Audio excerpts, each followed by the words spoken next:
Hello, खुलुमबाय hello welcome back to द channel राजाखों YouTube channel नोंथांमोनखौ बयखौबो बरायनाय जाहैबाय आसा खालामो नोंथांमोनहा बयबो इसोरनि अननायाव मोजाङैनो दं दा आङो बेयो जाबाय चार्च शिलंआव दं बेयो जाबाय केथेड्रेल चार्च बेयो बिराद गोदोनिनो बेनि हिस्ट्रिया बे गोजौआव दं आं दिनैसो फार्स्ट टाइम केमेरायाव फैबाय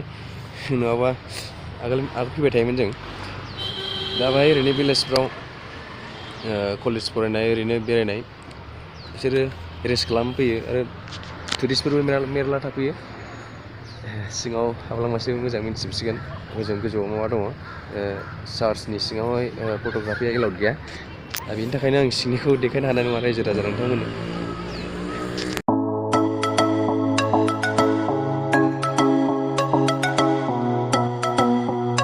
दा आङो शिलंआव दङ बेयो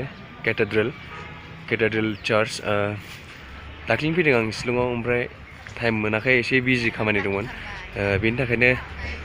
ब्लग खालामनाय जायाखै हेलमेट लाथ'लाय न' आखु माखु जादों नायलांदो नोंथाङा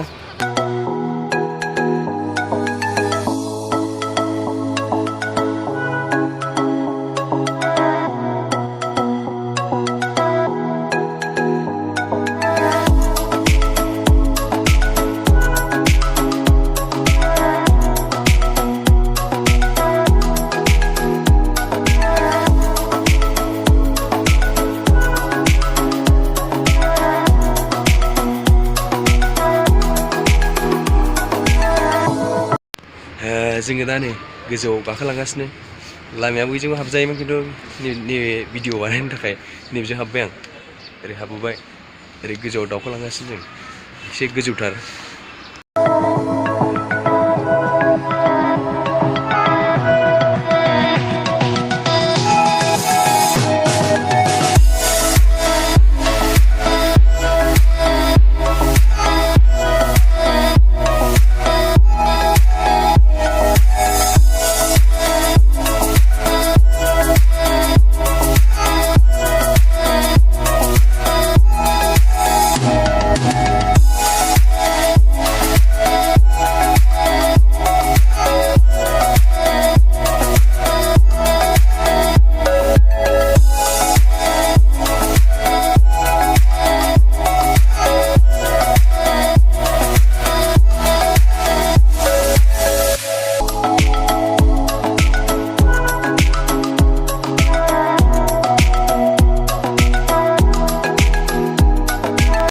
जोङो दा सिङाव हाबबोबाय आगोलहाय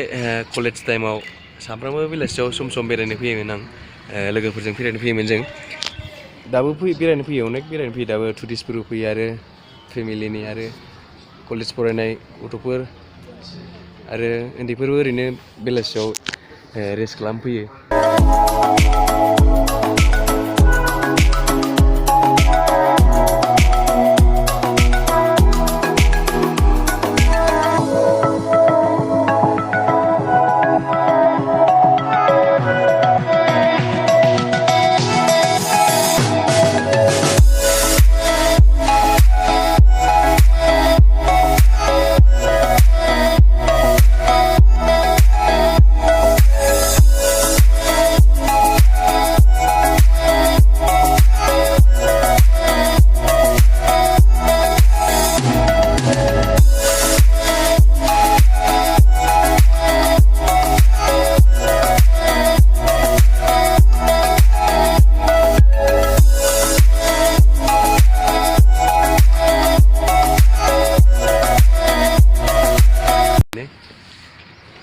ओरै जों सिङाव हाबबोजोब्बाय आगोलहाय उनाव नायनानै बैनो चार्चआ बेनो बिराद गिदिर चार्च बेयो आरो बिराद गोदोनि बेनि हिस्ट्रिखौ नों नायनोबा गुगोलाव केथेड्रेल चार्च शिलं सार्च खालामनो मोनगोन बिराद गोबावनि बेयो टाइम मोनाखै आं एसे बिजिथारमोन ओरैनो बाबायाबो लोमजादोंमोन ना बेनि थाखायनो ब्लग खालामनो हायासै आरो मोनसे जायगायाव बिराद मोजां जायगायाव थांनो नागिरदोंमोन आं दा नेक्स्टआव खालामफिनसै साबसिननिफ्राय साबसिन खालामनो नाजागासिनो दं नोंथांमोन अनोब्लासो आंबो साबसिननिफ्राय साबसिन खालामलांनो हाबाय थागोन दा ओरै बै सिङाव बेनो चार्चआ ओरै सिङाव हाबलांनो मोना बे सिङाव भिडिअग्राफि फट'ग्राफि एलाउड गैया दा ओरै गाहायथाराव फैलाय लाइमोख्रा बै खाथियाव बैयो डन बस्क' मा दं बेयो स्कुल डन बस्क' टेक्निकेल स्कुलनि बेक साइडनिया बैथिंनिया नुहुरनाय नंला बैयो जाहैबाय लामा बैयो बेजोंनो लाइमोख्रा थाङो आरो बैजों नेसनेल हाइवे ओरै सिलचर थांनाया बै लामाखौ मोनहैफिनो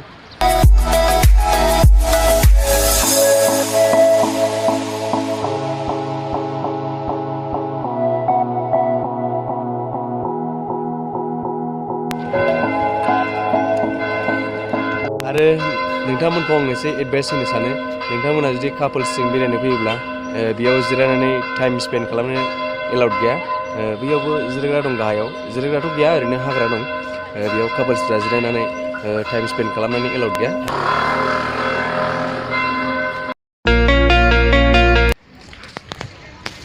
बे टि सार्टनि थाखाय लाइक होदो मोजां मोनदोंबा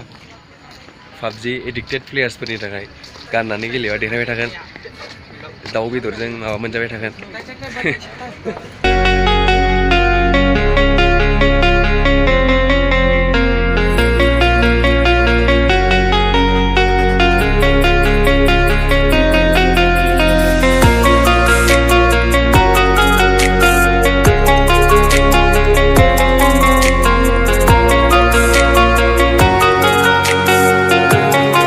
ओंखारफिनसै ओरै ओंखारलांबाय ओंखारफिनसैलाय ओरैहाय फना दिनैबो गोलैबावसैमोन गोलैबाथाय सेसखामोन आरो गोलैबाय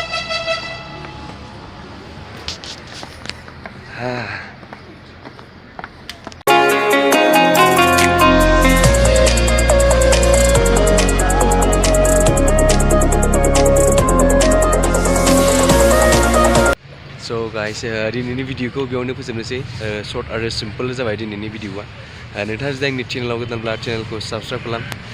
दिनैनि भिडिअखौ मोजां मोनदोंब्ला लाइक खालामदो आरो नोंथाङा आंजों कानेक्टेड आरो आं माब्ला भिडिअ आपल'ड खालाम बेखौ डाइरेक्ट नोंनिसिम नटिफिकेसन सौहैनो थाखाय आगदाथिंनि बेल आइकनाव प्रेस खालाम आरो नोंथाङा आंजों कानेक्सनाव थाबावनोबा इन्सटाग्राम आइडि दं आरो फेसबुक पेज दं बेयाव नोंथाङा लाइक खालाम होमबानो लेटेस्ट नटिफिकेसनखौ नोंथाङा आपकामिं ब्लग बायदिसिनाखौ गासिबो नुजोबगोन दिनै बेनोसै दिनैनि भिडिअखौ बेयावनो फोजोबनोसै गोजोन्थों नोंनिसिमबो नेक्स्ट भिडिअआव लोगो मोनफिनगोन